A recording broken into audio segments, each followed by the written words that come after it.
Our session this evening is going to run slightly differently than the last few weeks. We're delighted to be welcoming Dr. Diana Davis, who will be giving us about a 40 to 45 minute lecture.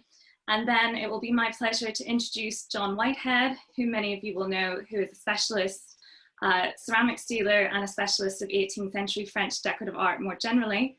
And also Dr. Helen Jacobsen, senior curator and curator of 18th century French decorative art at the Wallace Collection here in London. And Helen and John will be joining Diana for a special roundtable discussion afterwards, which will last about 10 minutes, talking about some of the key themes from her lecture. And once that is finished, then I will move to the regular Q&A session. So I think we're in for a fun evening. Without any further ado then, it is my real pleasure to introduce our speaker this evening. Dr. Diana Davis is an independent historian specializing in the interface between collectors, dealers, and the art market in the 19th century. Her wonderful new book, The Tastemakers, British Dealers and the Anglo-Gallic Interior, 1785 to 1865, has just been published by the Getty Research Institute. It's absolutely fabulous. I'd recommend it to all, and we'll be coming back to that later as we actually have some special discount codes that we'll be bringing to your attention at the close of the lecture. Diana is a council member of the French Porcelain Society and also the incredible co-editor of the Society's journal, which of course will be bringing out our new issue, Ceramics as Sculpture, in the autumn, which Diana has really been very responsible for getting everything for that together, and I think it will be a fantastic journal. Diana has lectured for Christie's, the Wallace Collection, Masterpiece, the National Trust, and more recently the Furniture History Society, and is also an expert on the Jewish Country House. I'm really delighted to welcome Diana to speak with us this evening on a topic which is expanded from her book on selling porcelain, shaping taste, ceramic dealers in Britain in the 19th century. Before I just finally welcome Diana, could I please remind you to please turn off your videos at this point, as it will really help with audio and the connection as well. Thank you so much. Diana, it's such a pleasure to have you with us this evening. Thank you for joining us, and over to you. Thank you, Caroline, and thank you, Felix. Particular thanks for helping me with this lecture to Dame Rosalind Saville, John Whitehead, Moya Carey, Patricia Ferguson, Elise Sani, Gareth Williams, Cyril Froissart, and Helen Jacobsen. As a small child, my Saturday afternoons were frequently spent trailing dismally in my parents' wake as they trawled the local antique shop run by Mr. Marks. He might have been a descendant of the dealer Murray Marks, but I doubt it. My grandfather was a cabinet maker. My grandmothers had furniture and china shops. So this may explain why the interface between art and the marketplace has always interested me. It was, of course, the late Geoffrey de Balague, past president of the French Porcelain Society, who first studied the early 19th century dealers in French decorative art. His articles on Philip Claude Myron, Willamy, and Edward Holmes Baldock are models of their kind. Prefaced by biography, they segue into analysis of the objects dealers traded in, modified, and made, contextualized by the art market. This approach may seem old-fashioned, but I would defend it to the last. Dealers left few business records. The details gleaned from a census return, bankruptcy file, or insurance policy bring their world to life. Geoffrey once told me that Baldock had donated land for Hanway Street, where he traded from, to be widened. When I learned that Baldock's shop had a carriage entrance, this snippet translated philanthropy into a gesture partly impelled by commerce. Geoffrey described the dealers I have written about in The Tastemakers as old friends. I bring you just one or two. In 1829, the dealer Robert Owen sold George IV a magnificent centre vase and cover of royal blue, with satyr heads superbly mounted. The potpourri mercure on the left had been transformed from the original model, an example shown on the right, with gilt bronze additions, painted plaques substituted for the biscuit medallions, and a new foot and stand. history has not been kind to the dealers who redecorated and repurposed porcelain in this way. However, this moment in time tells only part of a rich and textured story. The trajectory, summarized by these two trade cards, extends from the retailing of ceramics, glass, and tea in the 18th century by Chinamen like Robert Fogg the Elder, to the multifaceted role of connoisseur art dealers such as Murray Marks a century later. Different nomenclature reflected an expanding role, with dealers adapting their remit to suit a changing world. But this was a world they also shaped as tastemakers. European porcelain had been sold in Britain from the 1730s when, as Patricia Ferguson notes, the toy maker George Wildy was retailing Chantilly porcelain in his Ludgate Street shop.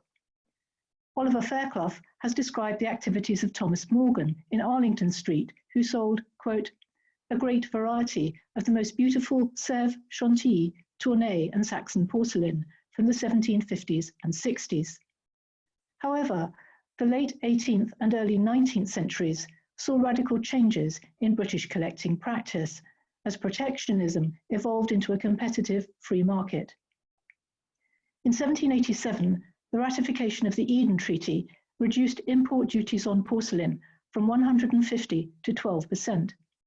Then came the French Revolution and the sale of sequestered property from 1793, much of it exported to Britain. The irrepressible diaries of Thomas Brocas, who died in 1818, shed light on the activities of a provincial Chinaman at the turn of the century. Brocas's early career as a gardener at Sansall Hall and then at Whitehall in Shrewsbury did not go well. He was dismissed after the plants in his care died and he spent too much time preaching. Undaunted, this fervent Methodist naturally turned to selling cheese, china, and glass from 2 Castle Street in Shrewsbury. Brocas had extensive dealings with Wedgwood in the 1790s, but by 1802 he was selling British Nankeen in blue and white, produced by John Rose at Coalport, and this watercolour by Thomas Baxter the Younger of his father's decorating studio in 1810 shows a Nankeen teapot, this one, in the foreground, and this porcelain here must be very like the stock that Brocas sold. By 1813, his stock had expanded again, this time to include Oriental porcelain and Dresden. Dealers offered both English and European wares to their customers. Brocas served the local aristocracy and gentry, including Sir Watkins Williams Wynne, 5th Baronet of Winstay, the Foresters of Willey Park, the Earl of Bradford at Weston Park, Thomas Noel Hill at Assingham, and the Middleton family at Chirk Castle. Brocas travelled to Liverpool, Manchester, and Chester to buy and sell foreign china, although he does not specify what. Provincial dealers wishing to be au courant with the latest fashion needed to maintain contact with the London trade.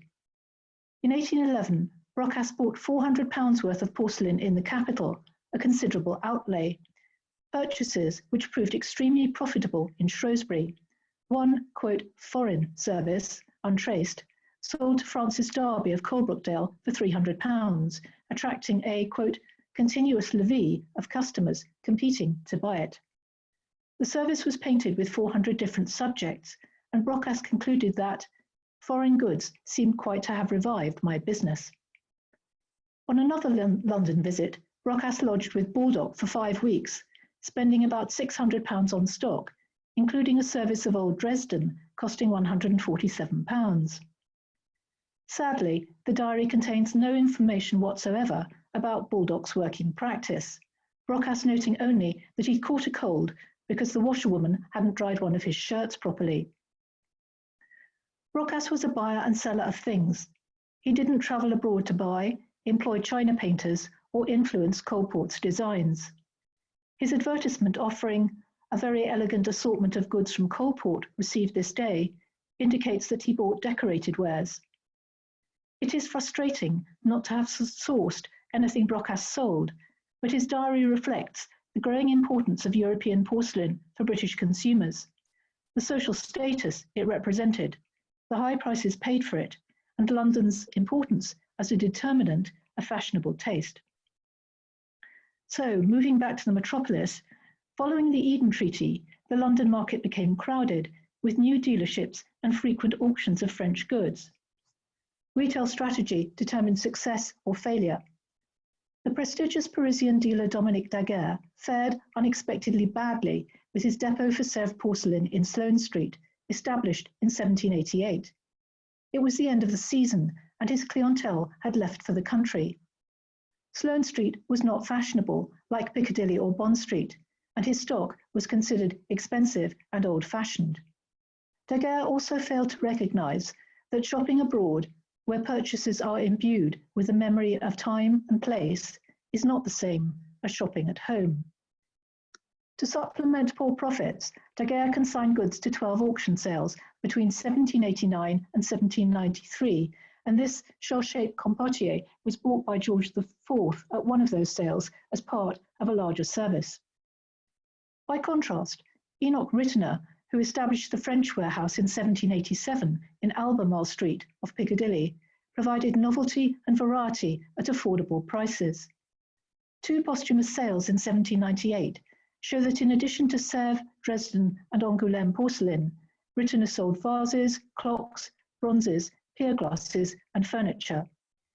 Rittener purchased extensively from Sèvres between 1789 and 1794, importing 7 tableware services and parts of 4 others, including parts of the Montmorin and Bombelle services, 2 ice cups shown here, and the sugar bowl, stand and cover shown on the left from the Service Festin Bleu Celeste.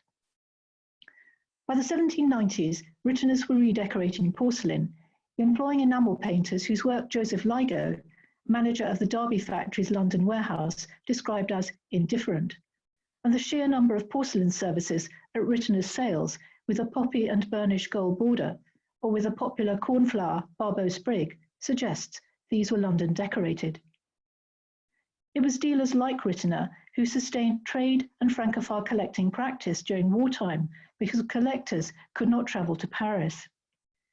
Blockaded ports, fluctuations in duty, high transport and insurance costs, and the attacks of privateer vessels made it a risky and expensive undertaking. The salvaged cargo of the gallant Catherine, wrecked en route from Rouen to Hamburg in 1802, included porcelain, clocks, and girandoles. Rittener's will suggests he was Swiss, so perhaps he used his connections to get goods out of France this way. He also visited Paris in 1793 and 1794 to buy. Rittener's practice of piling high and selling cheap ensured healthy profits, to the dismay of Ligo, who commented that Rittener's prices for French china were, quote, astonishingly low indeed. And Rittener and Saxby would survive as one of London's most fashionable emporia, only closing its doors in 1889. By the 1780s and 90s, dealers played a crucial role in import substitution. Fogs were bringing back porcelain from France for the Derby factory to copy by 1788, thus influencing the shape and patterns of fine English porcelain. And these Chelsea Derby vases are a bit earlier, but I think you can easily see the influence from France here. Dealers benefited. They sold English and French porcelain, and they commissioned English porcelain in French style. In 1790, Derby supplied Fogg with plates for William Beckford to match a Sèvres service, probably the, quote, service of fine old Derby porcelain, blue and gold, with borders of flowers, equal to old Sèvres, and that was listed in the 1823 Fonthill sale. Customers frequently bought copies of Sèvres originals, either to masquerade as French or to augment an existing service.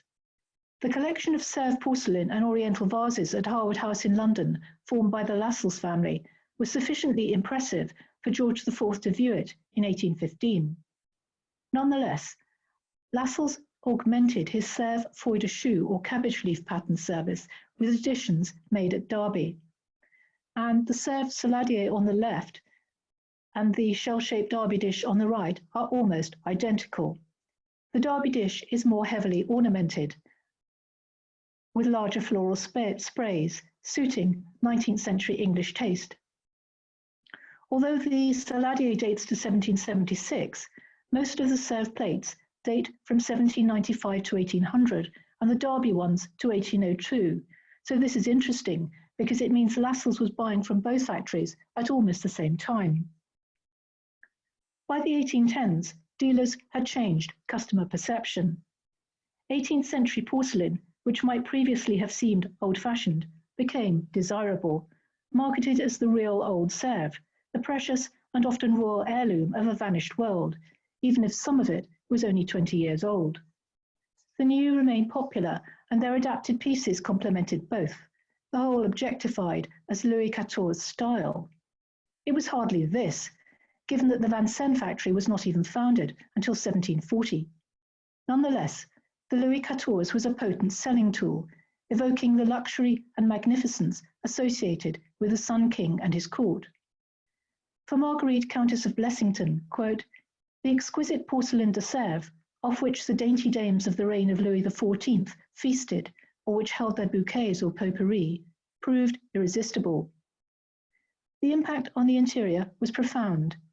A new Anglo-Gallic decorative style that melded 18th century French aristocratic taste with 19th century British preference, in which French porcelain, with its striking ground colours, gilding and inventive shapes, played a starring role.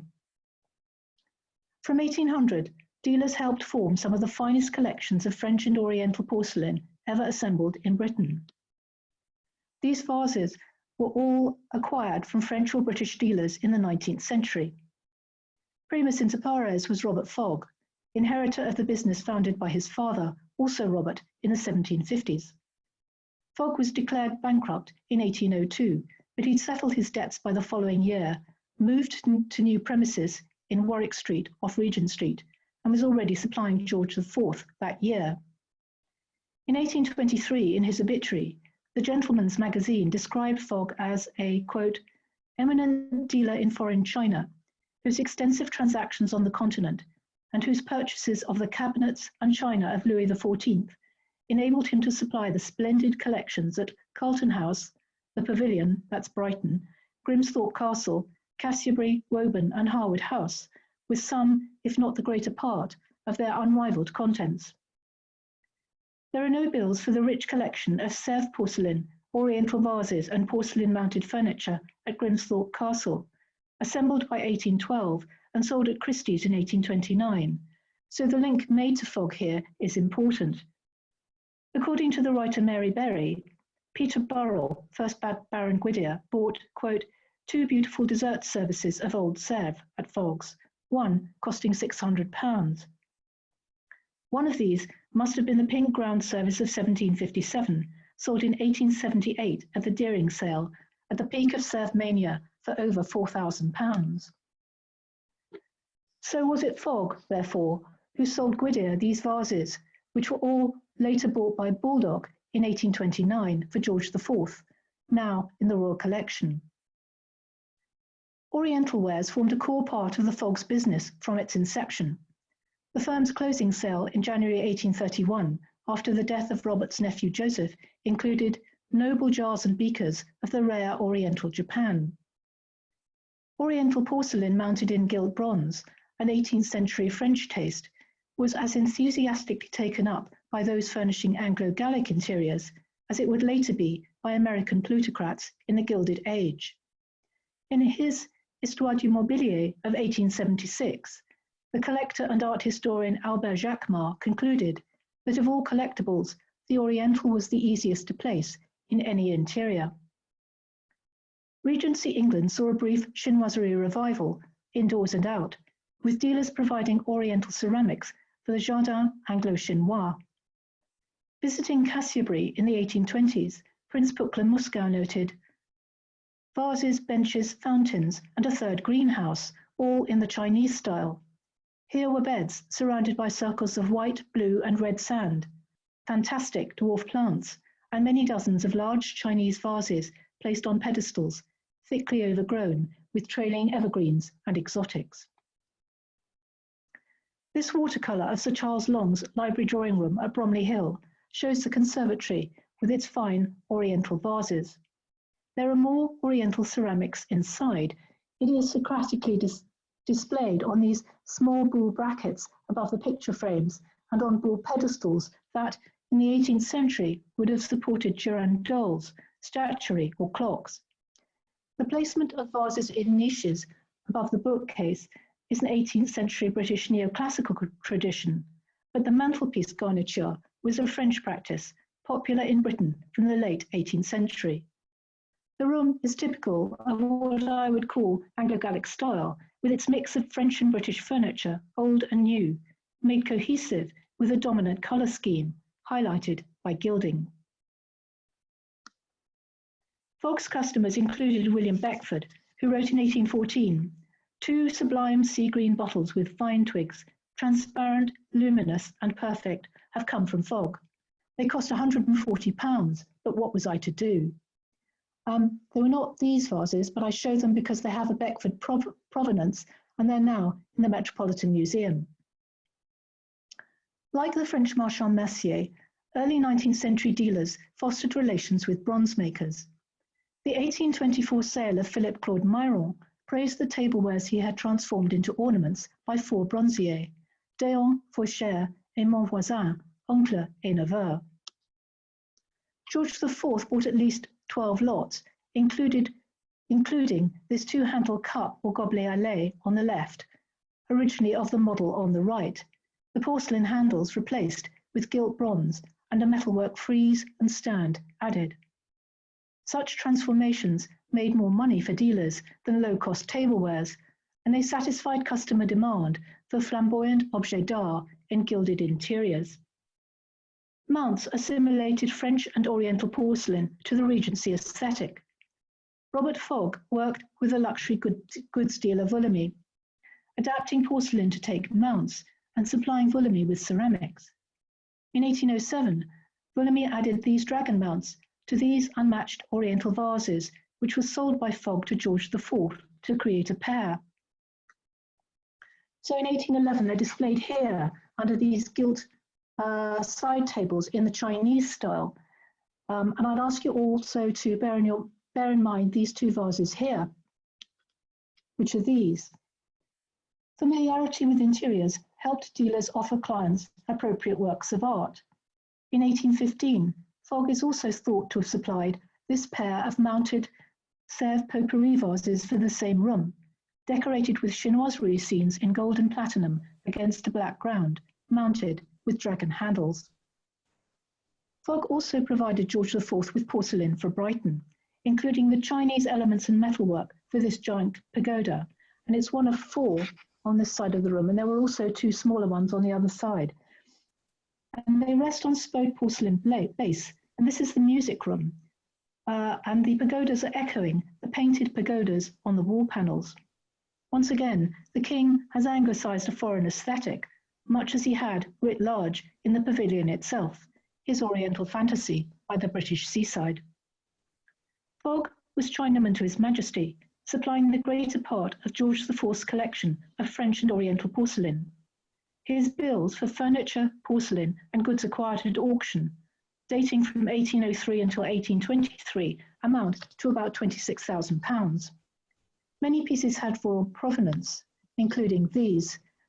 The pair of Vase d'Amelia on the left, owned by Louis XVI and displayed in the King's private apartments at Versailles, and the two vases on the right, originally part of a three-piece garniture bought by Marie Antoinette in 1779. And I haven't shown the centre vase here, and this was acquired by the Queen in 2004. So the burning question is, how and where did Fogg get his stock? During the war, we know that he collaborated with Myron.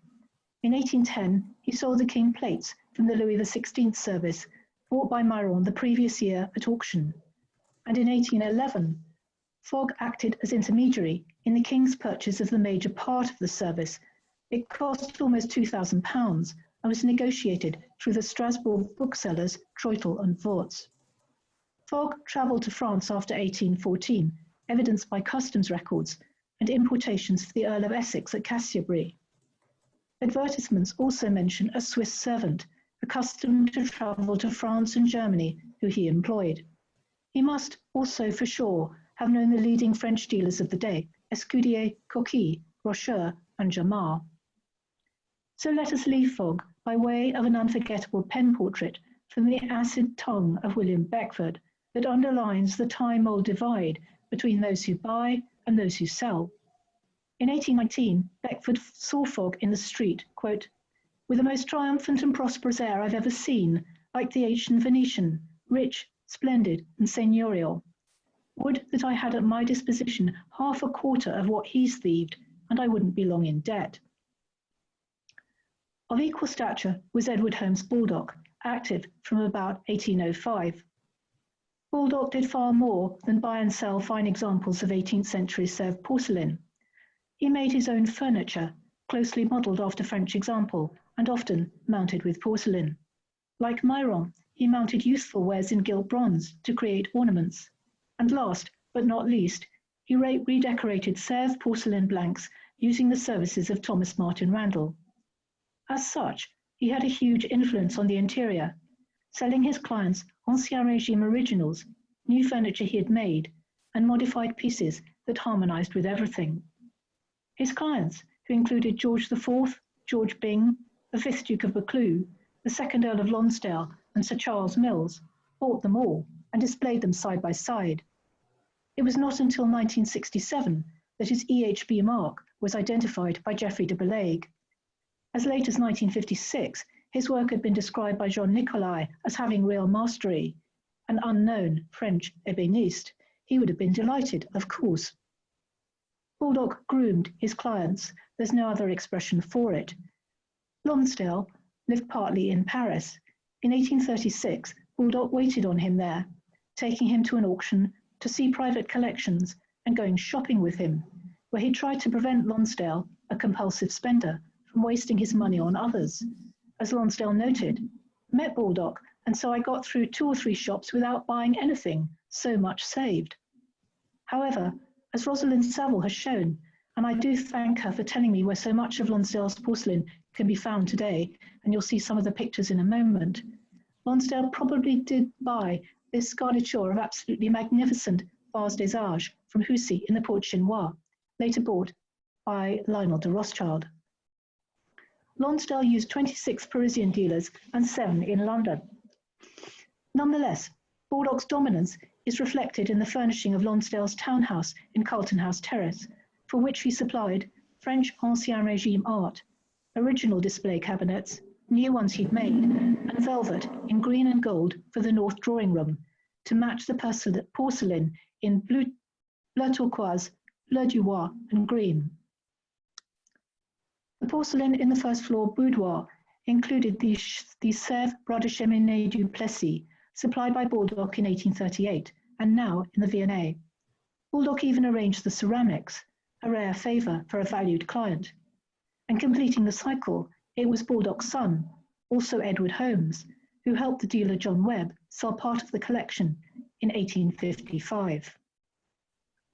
Regency dealers promoted specific ground colours, rich with romantic association. Pink, linked to the feminine icons Madame du Barry and Madame de Pompadour, was particularly favoured. Lonsdale probably bought this vase du Plessis à côte from Baldock in 1839, described as pink vase, rose du Barry ground, and it's now at Wadston Manor. Lonsdale also owned a pink ground garniture, one vase shown here, again bought by Lionel de Rothschild, and now at the Huntington Museum. He also favoured yellow, his racing colours, buying these rather amazing vases now in the Gardner Museum in Toronto. Significantly, Baldock's closing sale in 1843 emphasised the colour, not the quality of the porcelain, and it said, "The china includes specimens of the Royal Sèvres, Dresden, Chelsea, Oriental and other manufactures of turquoise, bleu du roi, sea green, canary, and other favourite colours."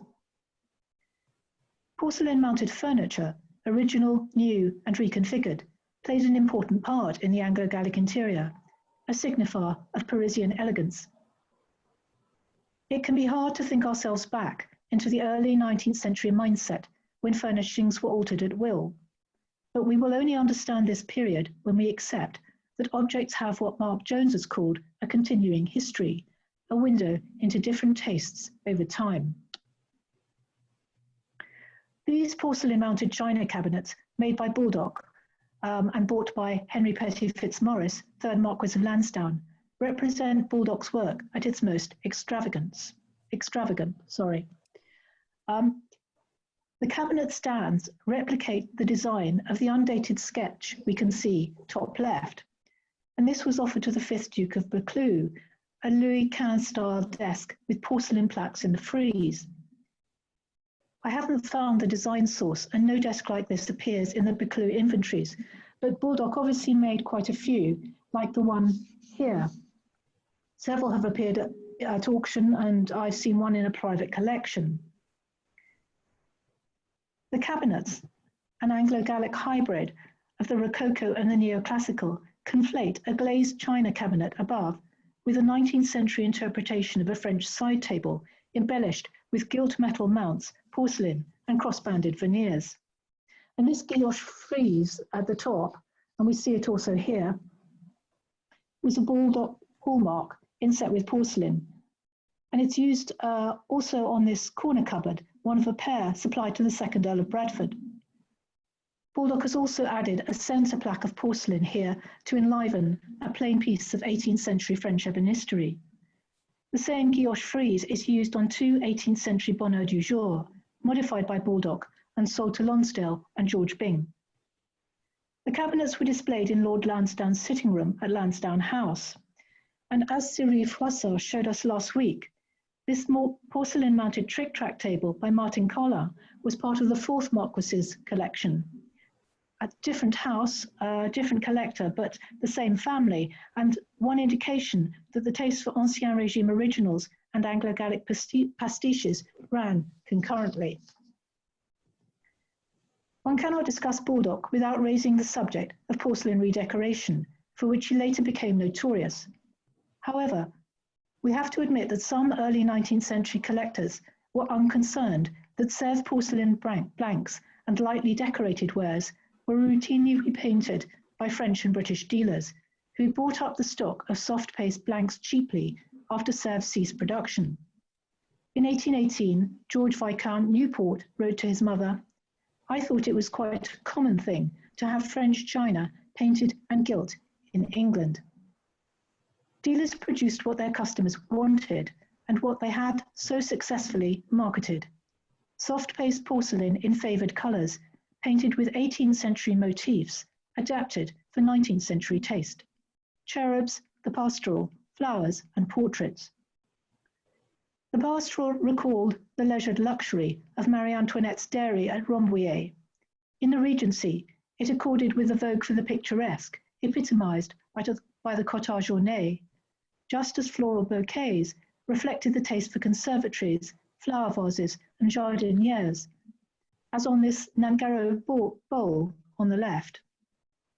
Nangaro porcelain was produced for only a short period, between 1813 and 1814, and 1817 to 20 by William Billingsley, from a bone ash frit-based soft paste, which resulted in a remarkable translucency and whiteness. It quickly became a collector's item, sold by leading London retailers such as Mortlock's, who compared the brilliancy of the white and the transparency to the celebrated porcelain of the Royal Sèvres manufactory. And the redecorated porcelain plate or plateau on the right was bought by George Byng at Oxenham's, attracted no doubt by its rose dubar ground, which he mentions in his purchase list.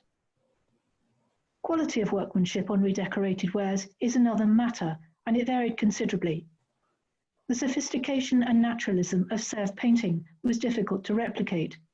Ground colours could be crude, and gilding was thinly applied over yellow enamel. By the 1850s, new knowledge about the decorative arts, such as Brognard's Traité, with its information on dating and painter's marks, challenged dealer practice. In 1850, Joseph Marryat's History of Pottery and Porcelain described frauds on Sèvres porcelain, advising collectors on how to identify the redecorated Sèvres by which a china dealer lately dead, Baldock in all but name, had obtained an immense fortune. Marryat criticised redecorated wares for their want of vividness in colour and of evenness on the surface of the glaze. Attitudes had changed, and changed irreversibly. Dealers understood objects. They handled and made them every day of their working lives. In 1850, Joseph Marriott claimed that when he began to collect, quote, knowledge of the different kinds of pottery and porcelain appeared limited to the dealers. However, from mid-century, new publications and exhibitions challenged their primacy of knowledge. A distinguished English provenance considerably increased the value of art, as the inflated prices at the sale of Horace Walpole's collection at Strawberry Hill in 1842 demonstrated. Marriott's book highlighted a new type of plutocratic collector for whom buying art was a skill to be learned. As Clifford Geertz maintains, quote, the search for information, laborious, uncertain, complex and irregular, is the central experience of life in the bazaar. Dealers, aware that selling art entails creating perceptions of value in the marketplace, reinvented themselves, active not only in the private but in the public sphere, selling ceramics in new ways that endorse the growing preoccupation with provenance, age value and authenticity, thus heralding the beginning of what we know as the modern antiques trade. Those we are looking at here, and they include John Webb, Thomas Miller Whitehead, forebear of FPS committee member John Whitehead, Frederick and Charles Davis, Samson Wertheimer and Murray Marks, extended their remit, active in both the private and the public sphere. In 1880, Henry Cole, first director of the South Kensington Museum, summarised Webb's achievement, quote, a connoisseur and collector of works of fine art, in whose critical judgment the state and many private individuals place the highest confidence, continuing, his precise appreciation of genuine workmanship of different periods, together with his knowledge of how, when and where remarkable objects were to be obtained, enabled him to bring together many rare objets d'art. I show some of these objets d'art here, bought for the British Museum at the Ralph Bernal sale in 1855, and they range from the famous Lothair crystal on the right to maiolica and salt glazed stoneware. A reflection of expanding tastes in ceramics in mid-Victorian Britain that extended to Henry Deux or Saint-Pourchaire ware, Palissy and Meissen stonewares. Webb acted not only from the British Museum, but for Marlborough House, precursor to the South Kensington Museum, and for private clients such as William Maskell, whose collection of ivories was later acquired by the British Museum. According to Augustus Wollaston Franks at the British Museum, both institutions used Webb in perfect concert.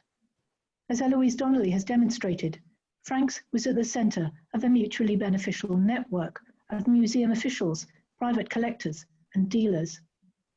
In 1884, the syndicate formed by Franks to bid for items at the Fontaine sale for both national museums included 7 dealers, and Murray Marks had a very similar relationship with Wilhelm von Bode in Berlin. Dealers played a leading role in lending to and organising exhibitions, disseminating knowledge of the decorative arts to a wider public. At the Special Loan Exhibition at South Kensington in 1862, where 282 pieces of Sèvres and 18 pieces of Oriental porcelain were displayed, 5 dealers were on the committee of, quote, noblemen and gentlemen eminent for their knowledge of art, and they lent many of the objects on display. Well, I couldn't find any of those, and this is the only image, in fact, of Sèvres porcelain that I found, and these were lent by Sir Charles Mills, and the vase on the right is now in the Metropolitan Museum. The dealers' participation was only partly philanthropic. Loans boosted their profile, and items could later be sold, their market value now considerably increased. Collectors and the art establishment both relied on dealers and were suspicious of them, keen to distance themselves from what Lady Blessington called the wily brocanteur and his grubby commercial world. At the South Kensington Museum, J.C. Robinson, who wasn't above buying and selling himself on the quiet, sarcastically described dealers as the new race of connoisseurs, driven by commerce. The painter George Scharf assured a donor to the Manchester Art Treasures exhibition of 1857 that the selection of artworks had been, quote, carefully restricted to gentlemen and connoisseurs, and actual dealers have been altogether avoided. It wasn't true. Dealers were used because they knew who owned what, and they could persuade illustrious owners to lend. Dealers both sold and donated objects to museums. Whitehead, who we see in this rather splendid photograph on the left, sold this Meissen Equelle and stand to the National Museum of Scotland in 1882. Collectors and curators no doubt wished to create a distinction between selling and collecting, but this was and is permeable. It would be unusual if dealers did not form affection for the objects they traded in. Webb's collection of ivory, glass, ecclesiastical metalwork and enamels was first loaned and then sold to South Kensington.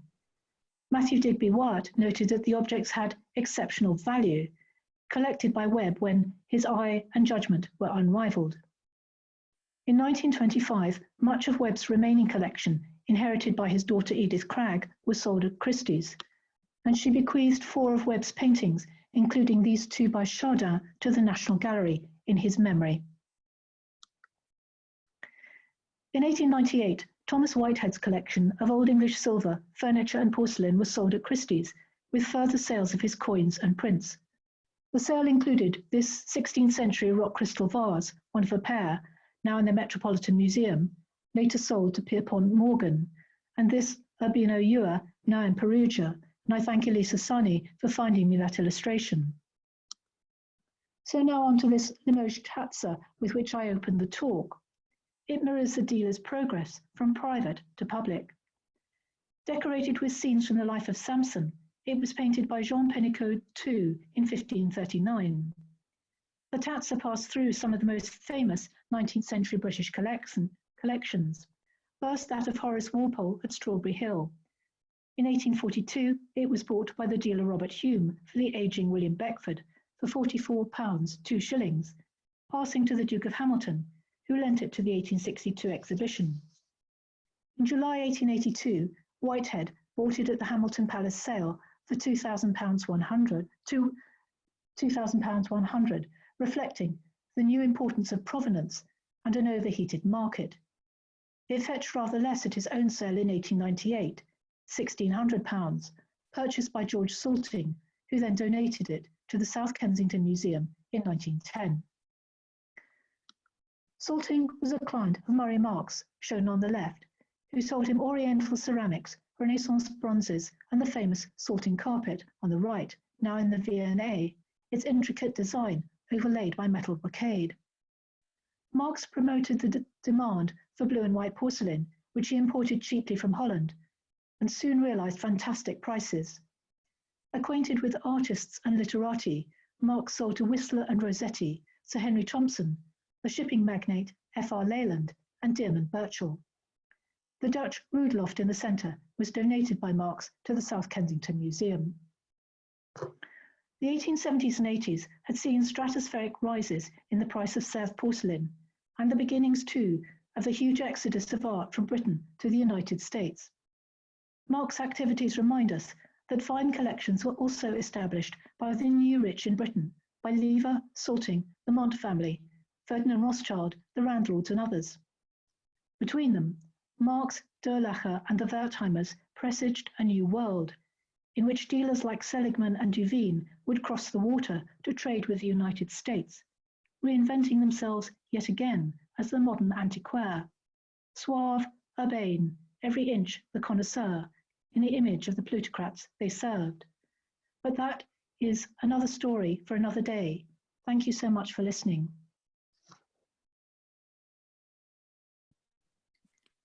Diana, thank you so much for that incredible run through of the 19th century and those wonderful characters. I love the quote that you gave at the start from Sir Geoffrey de Beleg, that it's like being with old friends.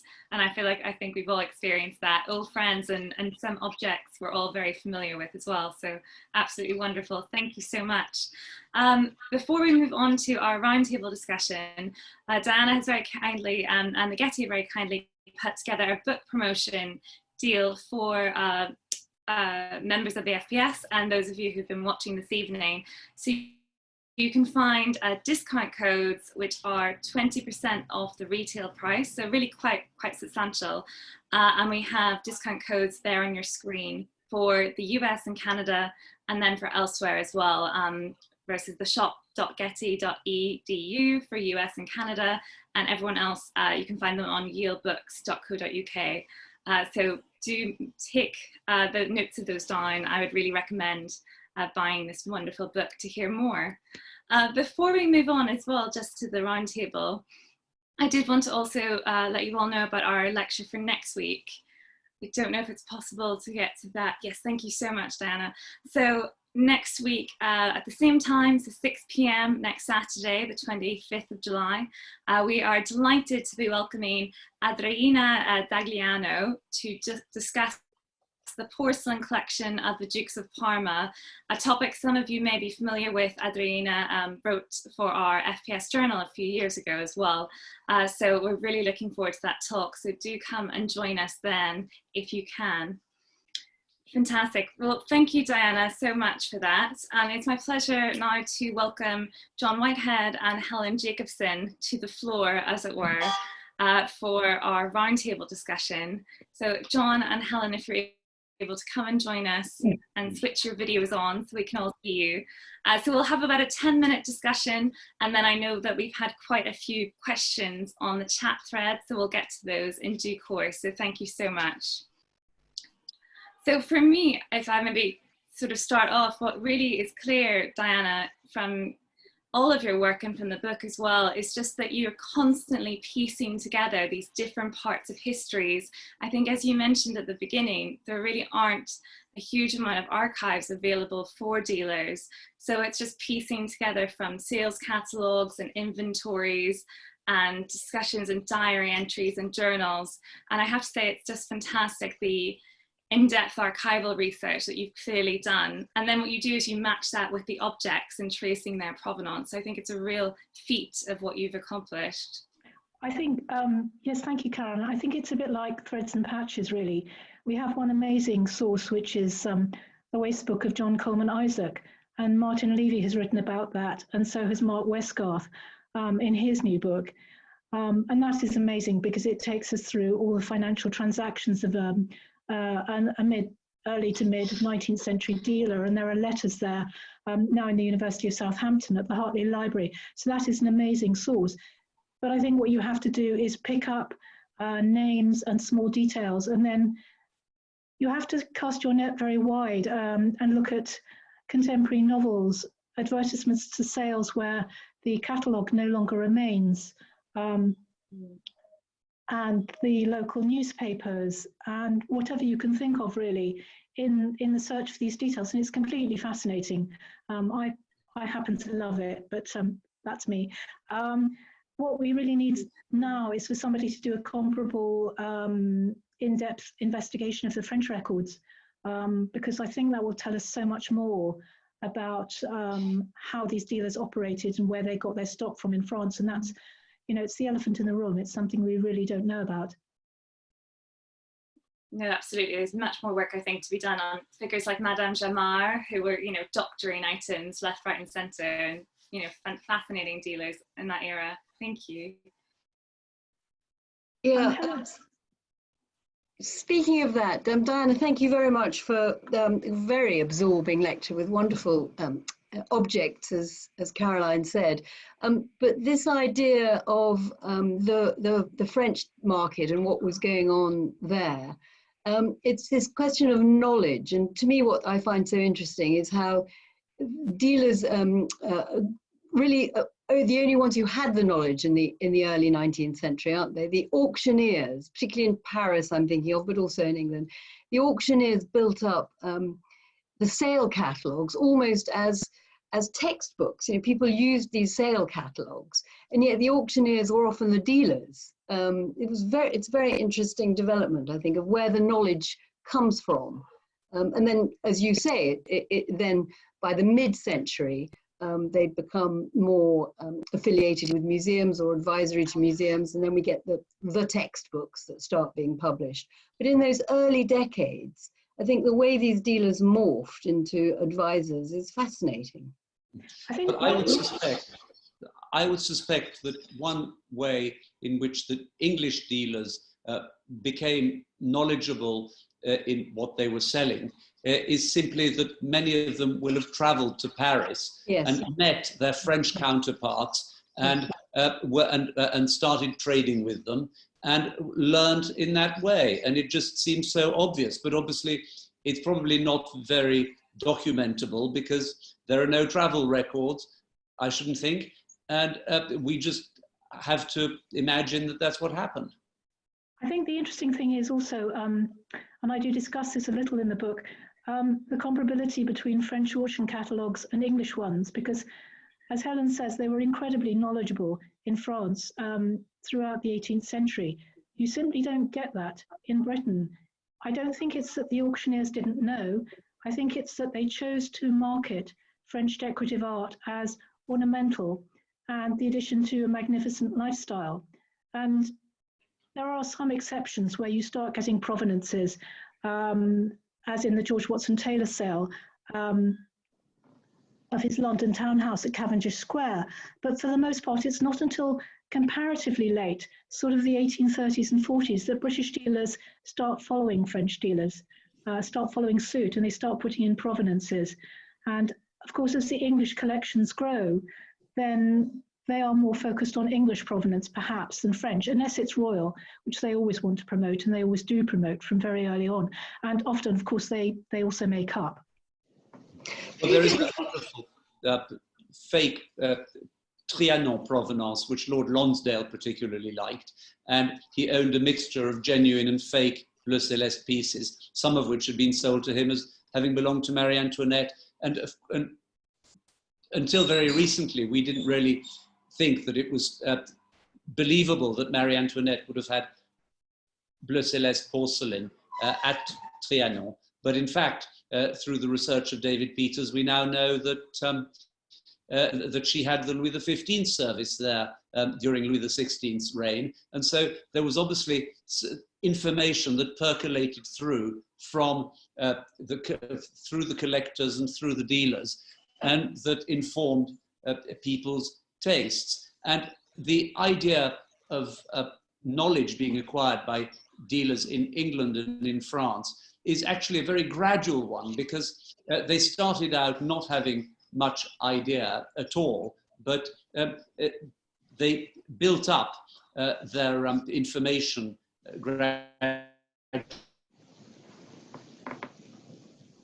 that with the more information, people became more and more discerning, because I think at the beginning they were simply just buying anything decorative that was made for them or that happened to be genuine. But as time goes on, more importance is placed upon genuine things. But I think the French dealers did play a huge part, the French auctioneers, because the English sales of the 1810s and 1820s are full of decorative art that have been consigned by Parisian dealers, aren't they, Diana? And they've come through that Absolutely. way. I mean, Philips in particular has these mammoth sales of French decorative art that go on, 900 lots. And he specifically forms a dealer cartel, including French dealers De La Honte and Louis Flechel. And between them, they source all these goods in France and they bring them over, and then they take their own rake off, I suspect. And in the annotated copies in the Wallace collection, you have Phillips's comment, I bought this for so much and it's worth so much, and this is what I've got from it. So yes, there was a tremendous toing and froing. Do you get the feeling that these dealers were sort of holding the hand of the collectors? I mean, you talk about Baldock taking Lonsdale around in such a manner, but also some of the, well, Watson Taylor, for example, did he have a dealer who was holding his hand, or George Byng, or people like that? Well, we know about George Byng because he left a purchase list, and Baldock had a huge influence on his collecting practice, because, and I've discussed this rather recently at another lecture, but in Roughton Park, he sold Baldock genuine Ancien Régime porcelain, so the potpourri à vaisseau and the satellite vases now in the Frick. He also sold him redecorated wares, and he sold him furniture he'd made mounted in porcelain that matched everything. So I think the influence is absolutely enormous, even though being bought in both Paris and in London. as far as I can see, with collectors like the 5th Duke of Buccleuch, I mean, Baldock's bills go on and on. So as far as I'm concerned, once he'd sort of got his claws into a collector, he made sure he hung on to them. And he sold them everything if he could. So I think they did very much hold the hands of collectors. In terms of Watson Taylor, it's very interesting. We don't actually know, but there is a clue in the correspondence of Sebastian Erard, the musical instrument maker, that suggests that Delahunt sold him pictures and was obviously quite involved. And Delahunt bought a lot of French furniture over, so he might well have sold to Watson Taylor.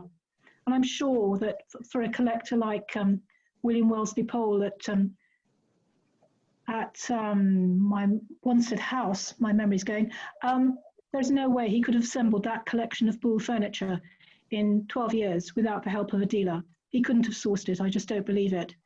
So yes, I think they did very much hold the collector's hand. And I mean, even someone like Beckford, who loved to choose his own stuff and who liked to commission his own stuff, placed huge reliance on Robert Hume. And we have the correspondence in the Bodleian to prove that. But Beckford is special because he straddles the 18th and the 19th century. So he was in Paris right at the end of the Ancien Régime, and he was buying things which by definition had to be genuine, but then continuing afterwards.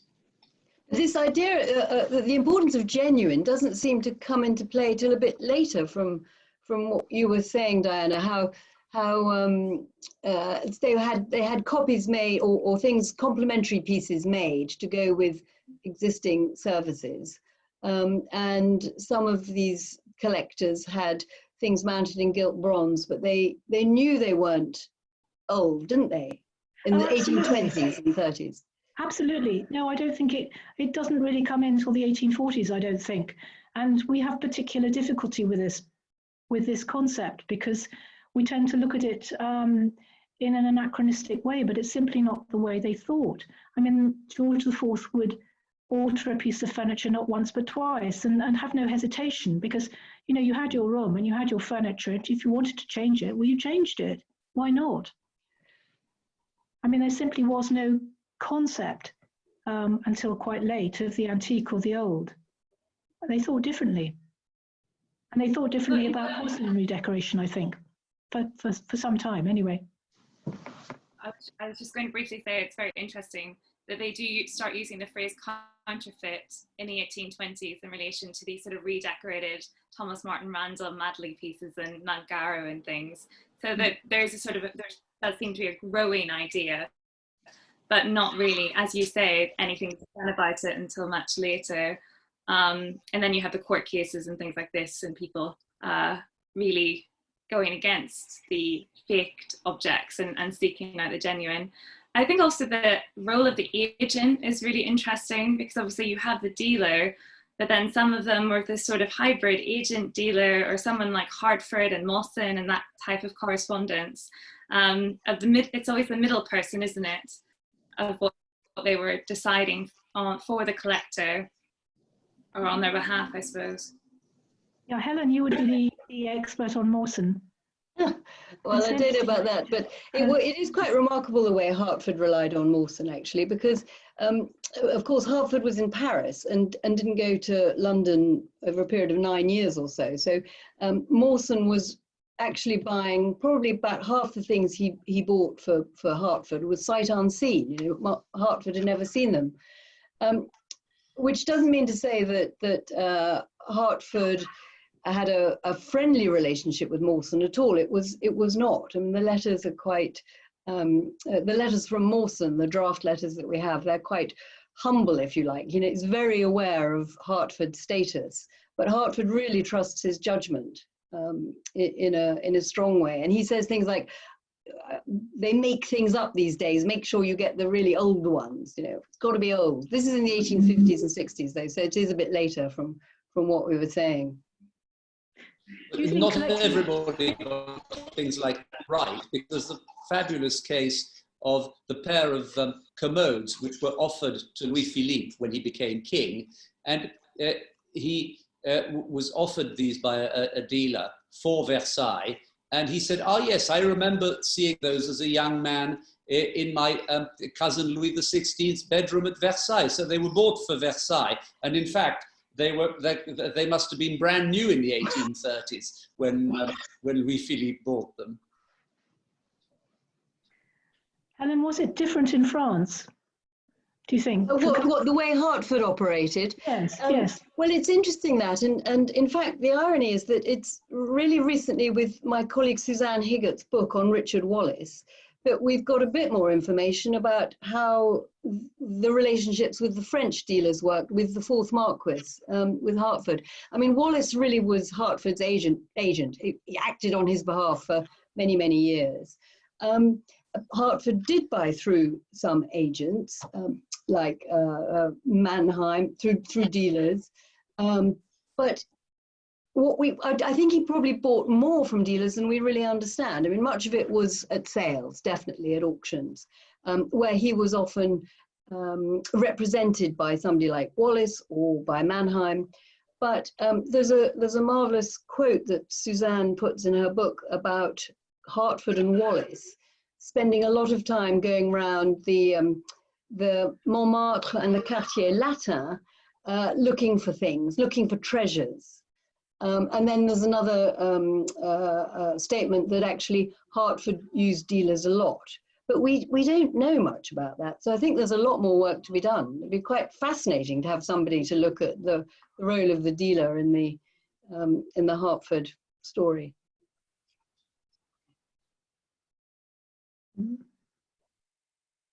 Fantastic. Thank you all so much. I think we'll maybe draw the discussion here to a close, but bring in some of the questions, and there are quite a few. I'll try and get through as many as I can.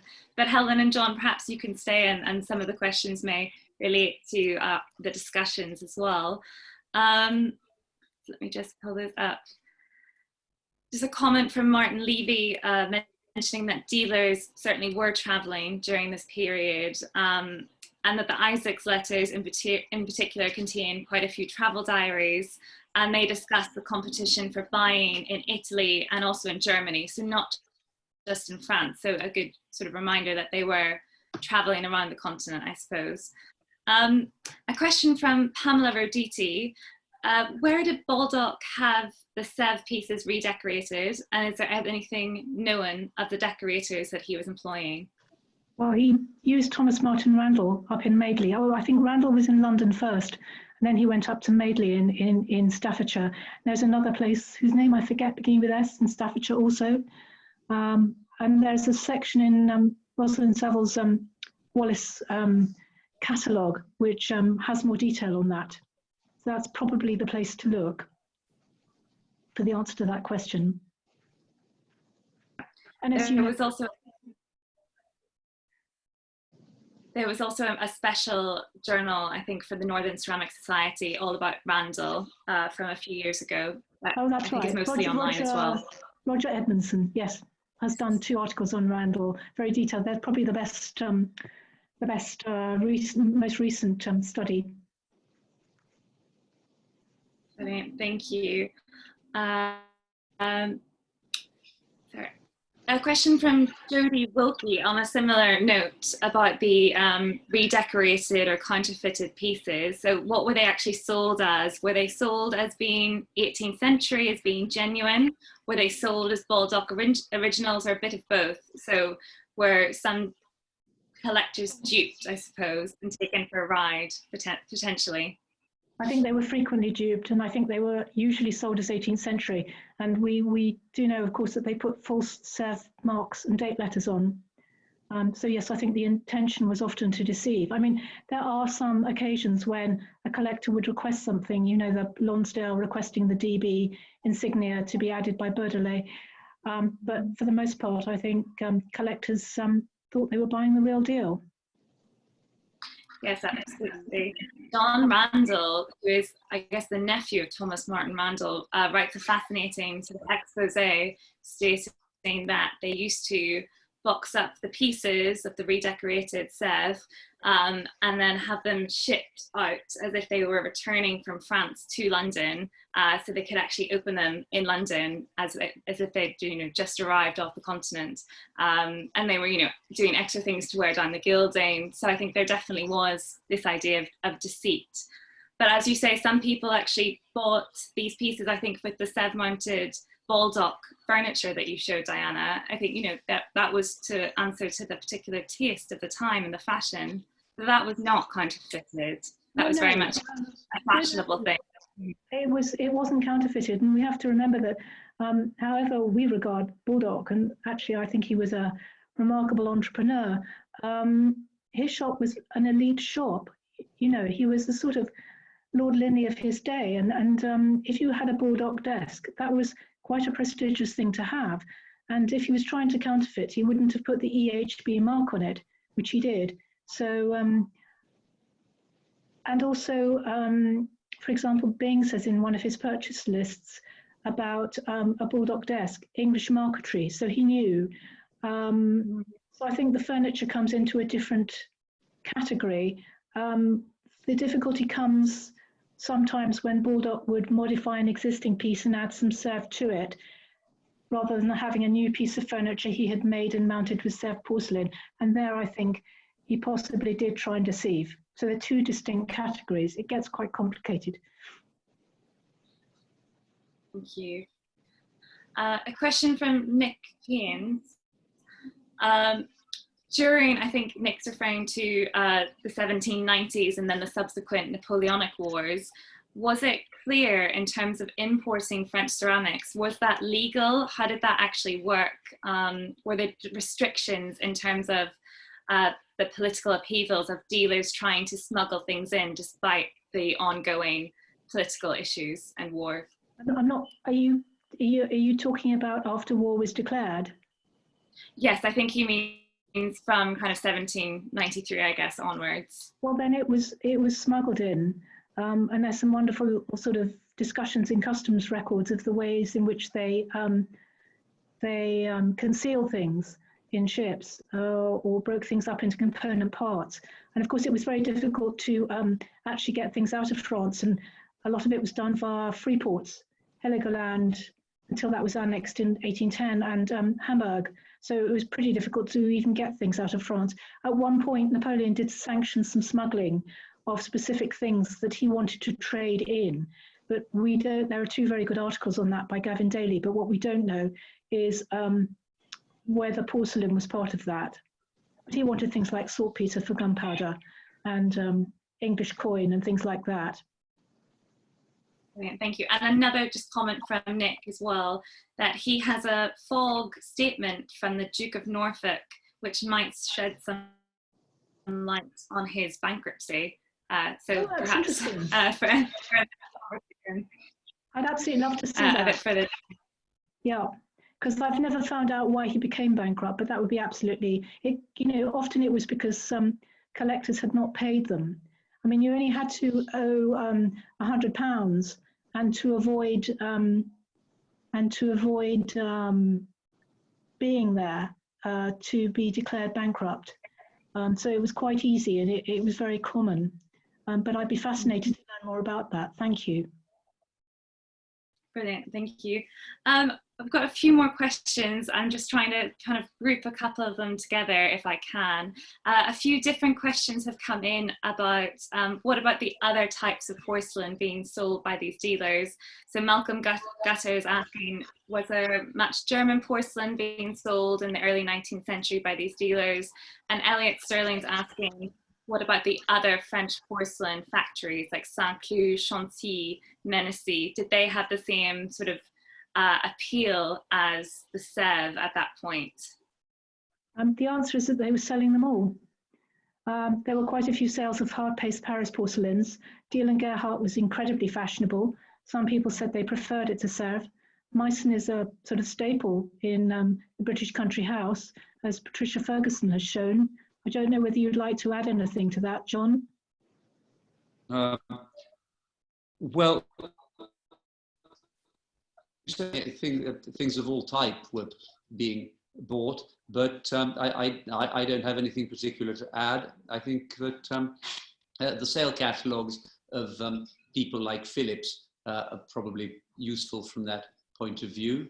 But from the Sèvres point of view, one of the interesting things would be if one could ever work out how the British dealers were involved with buying the soft paste rejects that Brongniart was selling off, and whether and how they dealt with that. Did they buy it all and then have it redecorated in France, or did they bring it to England and then Randall decorated it and then started making things as well, because there wasn't enough original French?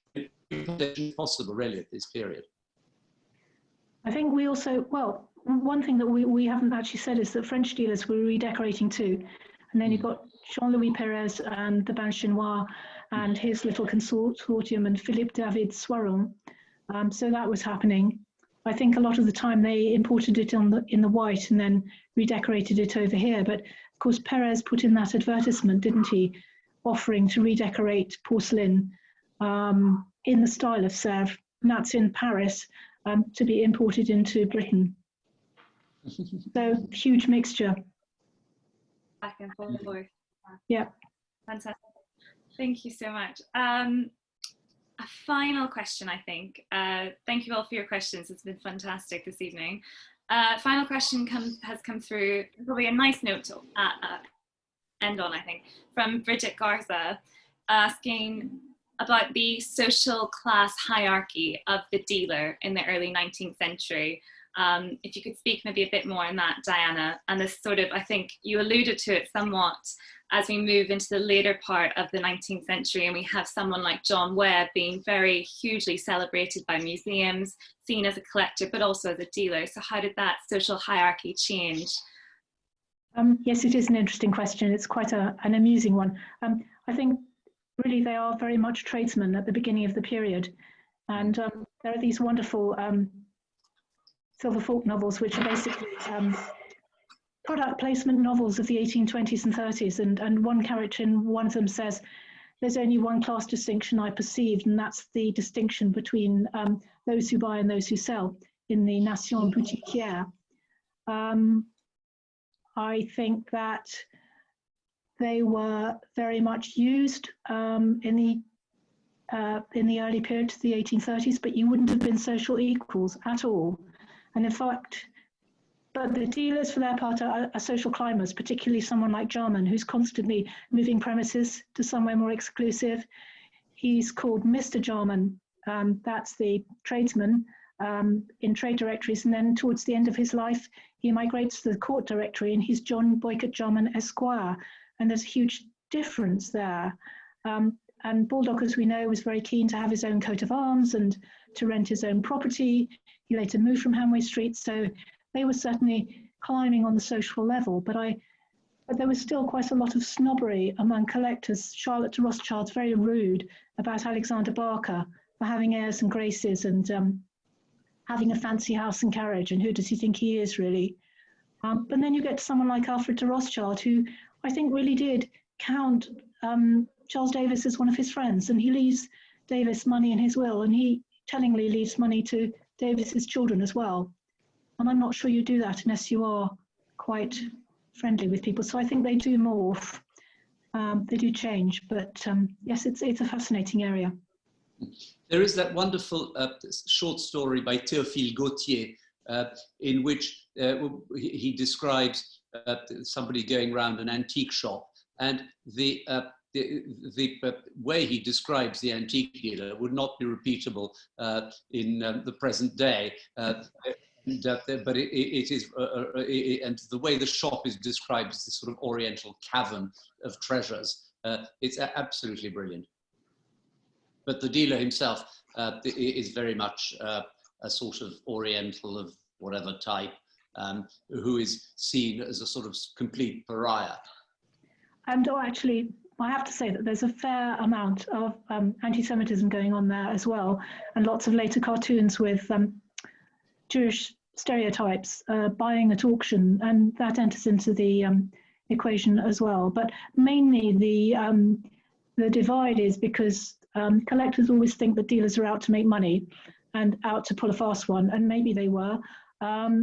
They were in business after all, but this is the thing that's dividing the two of them, because some collectors at that period did not like to feel that they'd actually parted with their money to buy art, because art was on a higher plane, and therefore you didn't want to associate it with commerce. And this was a thing they struggled with at the Manchester Art Treasures exhibition, because they were trying to get away from the image of Manchester as this sort of industrial city.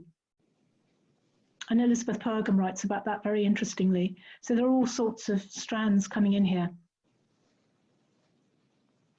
Yeah, I feel like we could go on, and then even into the 20th century, when you have people like Duveen and these fantastic dealers, you know, who've really shaped the public art collections that we have across the world on a global level in terms of the museums and the collections there as well.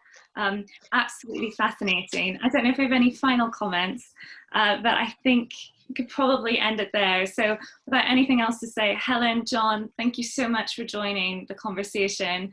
Thank you to all of you for joining us this evening, but a huge thank you especially to Diana for that triumphant lecture, and congratulations again on the book. So thank you so much for sharing your research with us. Well, thanks to everyone. Sorry, Helen. Yes. Thank you so much, everyone, again for coming and joining us so faithfully every Saturday evening. We had over 235 people at one point, which is fantastic. We'll be here again at the same time next week, 6 p.m. UK London time, for a talk on the Dukes of Parma. But thank you all so much, and have a good week, everyone, and stay safe.